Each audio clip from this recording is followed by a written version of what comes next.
10, 9, 8, 7, 6, 5, 4, 3, 2, unité, top, allumage moteur Vulcain.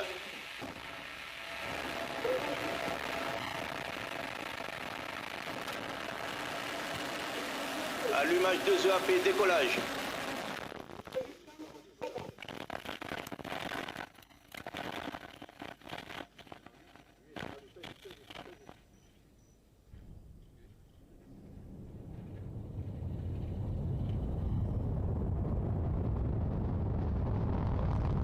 Propulsion nominale.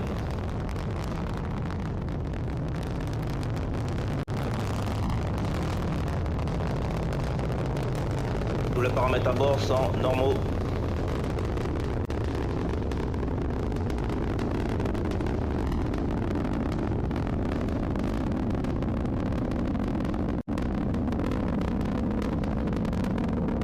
Propulsion nominale.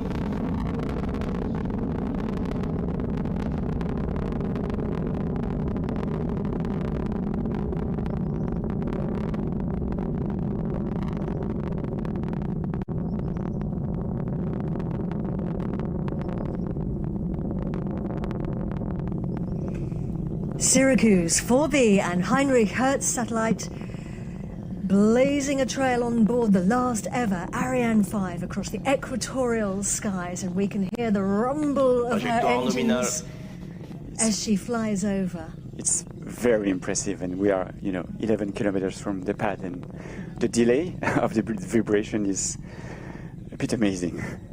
We cannot get tired of it, and we have a very good view of the launcher right now. Nominal. He's telling us that the trajectory is nominal, everything is going according to plan. 1 minute and 56 seconds into the launch, fantastic view of Ariane 5. Well, we have a very good view.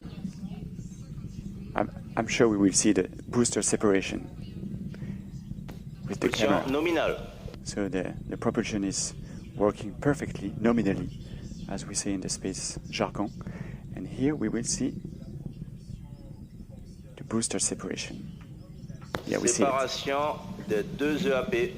Wow. And we have confirmation from the range operations manager.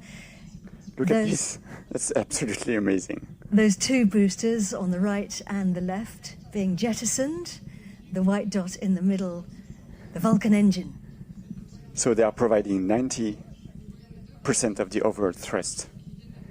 And so they have been jettisoned. They are 240 tons each. The launcher on the ground was 771 tons. And we don't need them anymore, we're shedding weight. So everybody is completely nominal.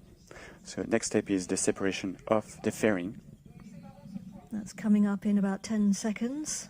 You can see on the top of the screen our trajectory on the left-hand side is the planned route for the vehicle. And separation there of the fairing is what it looks like. Séparation de la coiffe. We have confirmation there of separation of the fairing. So we don't need it anymore, Raphael. Propulsion nominale. Exactly. So we were 117 kilometers above the ground when we separated the fairing, so we crossed the limits of the atmosphere. We are now in space, where the remaining gas is so thin that the friction it generates on the satellite is very negligible. Just to mention also that we switch from real camera to 3D images now, because that's how we can follow the steps of the mission. The fairing was also used to protect the satellites from the noise generated at launch.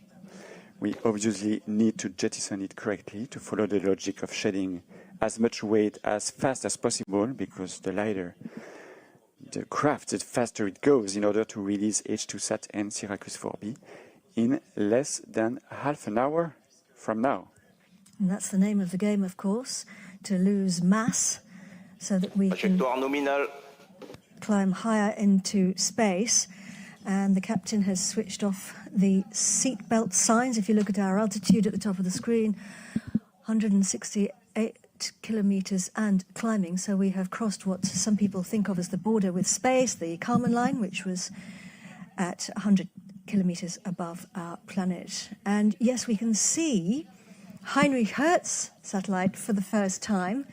You said that they were going to see space the next time they saw the outside world. Well, now Heinrich Hertz can see space. That's the case for the upper passengers. The lower passenger, Syracuse 4B, needs to wait a little longer in order to meet space for the first time. What we see is the black structure. This is the dual launch structure called SILDA. So it's used to accommodate the two satellites under a single fairing.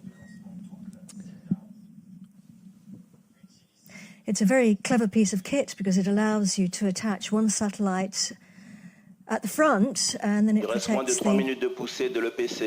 satellite in the lower berth. He's just told us that we have about 3 minutes roughly left on the main stage. On the main stage burn.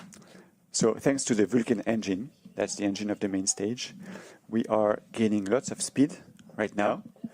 So in less than 2.5 minutes, we will go from 4 to 7 kilometers per second, which is very fast, obviously. And this is a huge structure. It's 30 meters high, filled with approximately 160 tons of cryogenic propellant stored in 2 different compartments, one for liquid oxygen, one for liquid hydrogen. You definitely don't want to touch it because it's extremely cold. It's 100 degrees below zero. And it's incredible when you think that the 2 boosters on the side are burning at phenomenally hot temperatures. So you've got the very cold tank in the middle with the very hot boosters on the side when they are burning. And of course, that's just such a remarkable feat of human engineering, isn't it? 2 extremes side by side. So everything is going perfectly right now. We're flying out across the equator. Our flight path takes us across the Atlantic, across Africa. We'll be heading out towards the Indian Ocean. And he's telling us that we have now picked up the signal at the ground station in Natal, which is on the northeastern coast of Brazil, and we're tracking the launcher using telemetry. Yeah, so the launcher sends signals back to Earth all along the flight, which are recorded by a network of telemetry stations so that the teams can make sure that the mission is performing nominally. Again, that's a word that we will hear very often during this flight. It's like a relay race with one telemetry station passing the baton to the next one. By the way, the trajectory today is a little bit different than usual. We will release the telecommunication satellites on an orbit with an inclination of 3 degrees with respect to the equator, instead of 6 degrees as it's usually the case for this kind of missions. So it will be easier for the satellites to reach their final geostationary orbit. We were able to do so because we had some remaining performance on Ariane 5, and when we have some margin, we just give it to the customers. And so the first station to pick up the signal was Galileo here in Kourou. Now it's Natal. And then we will have other stations all along the flight path. Coming up on the next sequence of events.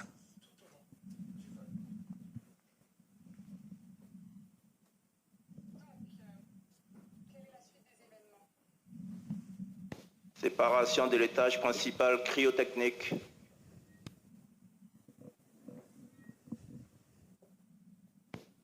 Allumage de l'étage supérieur cryo. So he's just announced and confirmed a sequence of 3 very important and very delicate events there. Yes, so the extension of the main stage engine, the successful separation of the main stage from the rest of the launcher, and just now the ignition of the upper stage. It's super important step because, you know, there are 3 engines on the rocket, 4 engines, sorry, 3 are ignited on the ground, and this is the only one which is ignited in space at 200 and almost 40 kilometers of altitude. So it's a very delicate operation, and it's imperative that we succeed in order to continue the mission.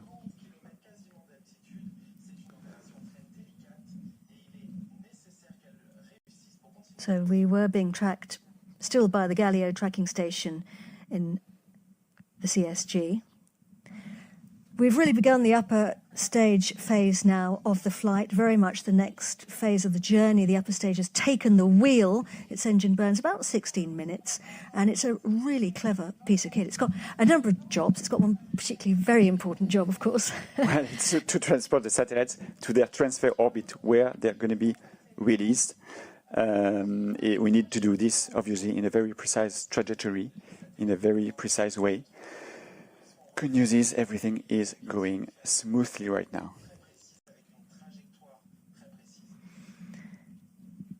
Let's have a look now at Space Team Europe.